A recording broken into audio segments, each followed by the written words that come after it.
Rene Cayetano Elementary School, si Nilo at Hilda ay masayang naglalaro ng patintero kasama ang kanilang mga kaklase tuwing uwian. Sa ilalim ng lilim ng mga puno, binubuo nila ang isang bilog para sa kanilang paboritong laro. Habang sila'y tumatawa at nagtutulungan upang manalo, naaalala nila ang kwento ng kanilang guro tungkol sa kahalagahan ng laro ng lahi. Sinabi nito na ang mga larong tulad ng luksong baka, tumbang preso, at piko ay bahagi ng ating kasaysayan at kultura bilang mga Pilipino.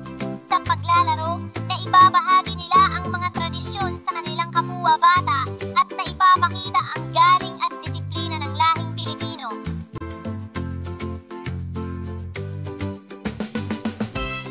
Napansin ni Ginoong De Los Reyes ang punong guro, ang sigla ng mga bata habang naglalaro.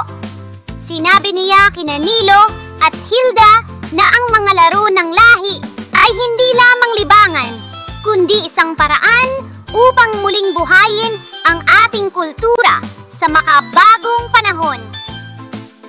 Sa bawat tagumpay at pagkatalo, natututo tayo ng pagiging magalang, maabilidad at makatao, sabi niya.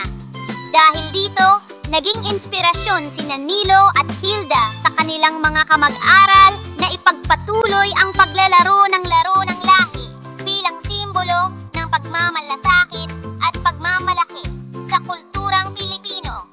Sa pamamagitan ng simpleng paglalaro na ipapakita nila na ang diwa ng pagiging